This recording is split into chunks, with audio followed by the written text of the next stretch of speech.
And so whenever I put a someday shelf and I started as a bullet point and it sat there, the more I realized, oh, you know what? Actually, I have a place that I can put something. I can actually start a playbook, or I can start an idea. I can start a page in Notion, or I can start another Google document or a Word document. I actually can start something and begin to get all my brains out, get it out of my brain and get all these ideas out for that thing. And I can put it somewhere.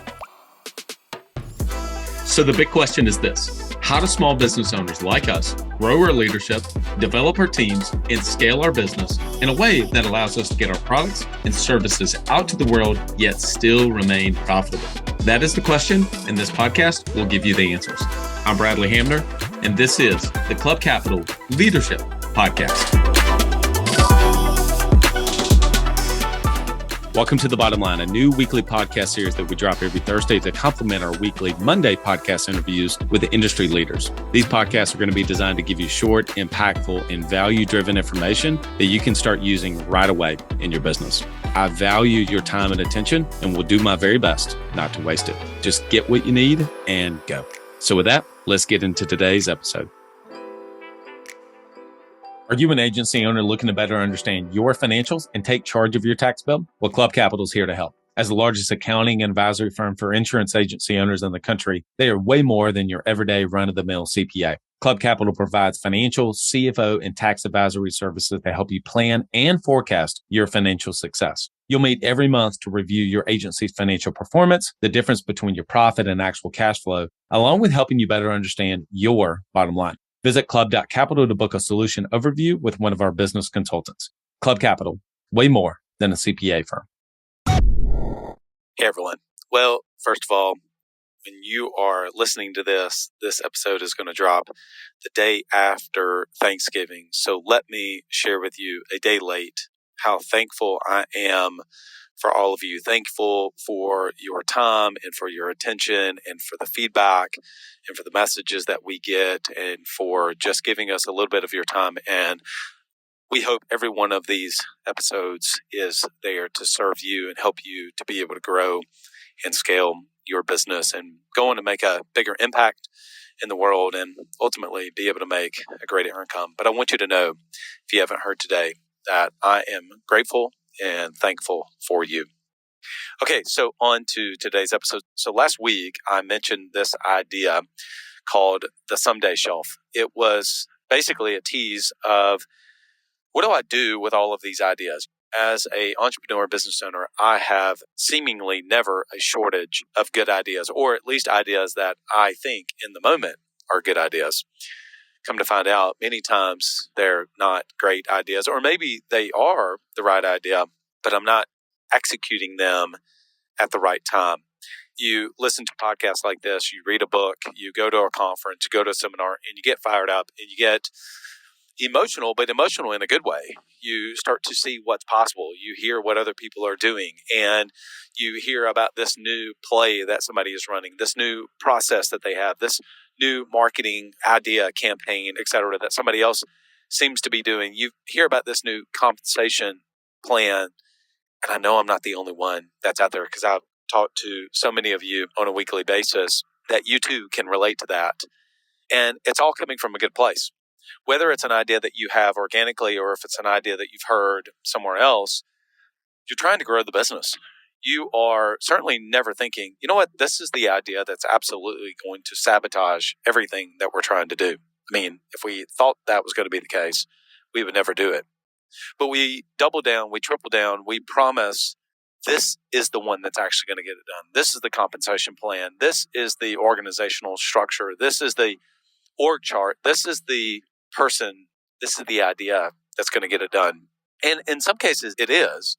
But I think a lot of times we end up with a lot of half-baked ideas. At least I certainly know that I have.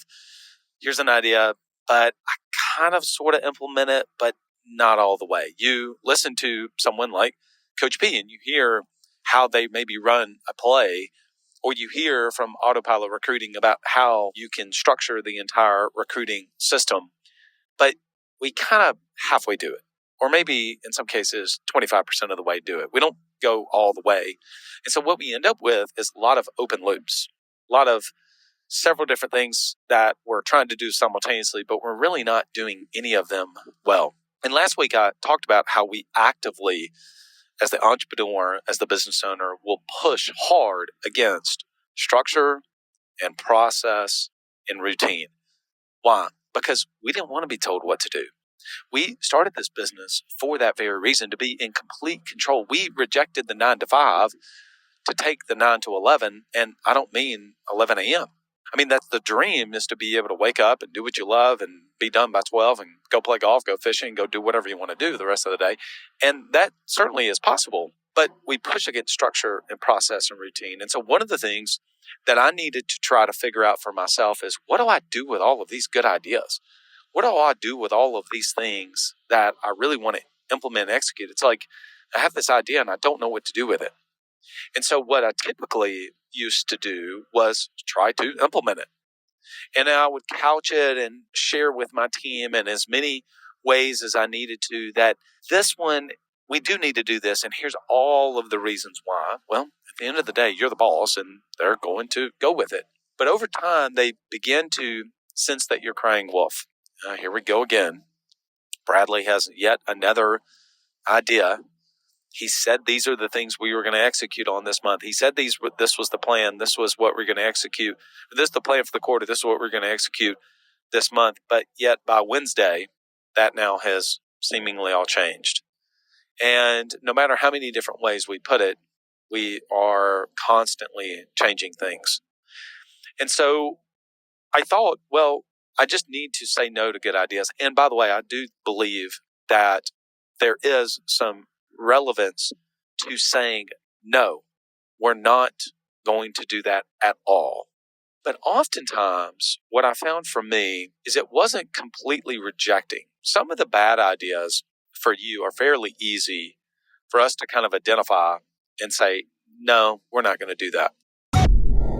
Have you ever thought, wouldn't it be incredible if you had direct access to our expert podcast guest in real time and be able to ask a question specific to your business? Well, now you have the opportunity to do that. After 3.5 years, we're finally launching a leadership podcast community, and we want you to be a part of it. We're launching this podcast community on June the 1st. Go to club.capital/podcast, and you'll get all the details. You'll be able to interact with every single one of the podcasts that we record in real time and ask us questions and be able to ask the guest questions. In addition to that, we're going to have a monthly exclusive Q&A just for our leadership podcast listeners. Go to club.capital/podcast. That's club.capital/podcast and be one of the very first to join. I can't wait to see you in our leadership podcast community. What I think is a lot harder, however, is to say no to the good ideas. And really, it's not even no. It's not right now. And so I did not know what really to do with that. And so I don't really know the genesis of it. But one day I just typed into Notion, someday shelf. And specifically, we have this framework called the growth engine. And it's how do you attract, how do you convert, how do you deliver? And I'm not going to get into that today. That's for a whole nother day. But under each one of those, and there's really typically 3 things under each one of those, but I needed to put, well, let's just take marketing as an example. What are the ways that we are getting leads? Now, a lot of people call that lead gen or lead generation. And so if you think about all of the different ways to be able to get leads into a business, especially if you're a small business, you can't execute on all of them all at one time. We're better suited to choose 2 or 3 of them and do incredibly well, know exactly how we're going to attract those leads and know exactly how we're going to nurture those leads, how exactly we're going to take those leads and convert them, etc. And so whenever I put a someday shelf, and I started as a bullet point, and it sat there, the more I realized, oh, you know what? Actually, I have a place that I can put something. I can actually start a playbook, or I can start an idea. I can start a page in Notion, or I can start another Google document or a Word document. I actually can start something and begin to get all my brains out, get it out of my brain and get all these ideas out for that thing. And I can put it somewhere. Even just this week, there was one last week, but then there was another one this week that whenever I had my daily sync with Lauren, my EA, I shared with her, hey, I have an idea of an offer, of an opportunity, And I want to share it with you. And I want you to know that I've already put it on the someday shelf. This is a 2024, maybe late 2024, if not 2025 initiative. And she said, okay, share it with me. I shared it with her. And she said, actually, I really love that idea. I think that's actually a great idea. And so we spent probably 10 minutes or so on a call going back and forth. Well, we could do this and we could do this, and here's the things we could do. And we started to even brain dump even more of those things into that document. But what's key is that we're not taking any specific steps. If you've heard me before talk about outcomes, accountability, etc., mention that in passing. I'll talk about a performance culture at some other point. We typically, if we were going to move forward with that initiative, with that specific project, then we would start to get ideas of, okay, who's going to own this and when are we going to release it and what's the timeline of that and what's our outcomes that we're shooting for and what does success look like, and start asking all those questions. We didn't answer. We didn't do any of those things. Why? Because we're not moving forward with them. But it sits somewhere. And the act of having a someday shelf, someday I'll get to that. Someday, whenever we are ready to pull the trigger on starting that process, we will move forward. I'd shared this last week with a couple business owners, and they loved it. And one even sent me a Voxer back and said, I just had a meeting with someone, and I was able to tell them, we are not doing that right now. Here are the two, I think it was two, maybe three things that we are specifically working on, and we're going to be great at these. And then one day, whenever I feel like these are humming, we really have this down pat, then we'll start on that. That is a great idea, but we're not going to do that right now. We're going to do that someday. And the person came back to them and said, I really admire your conviction. I really admire the clarity that you have. And so his message back was twofold. He said, I feel so much confidence in what it is that I'm doing.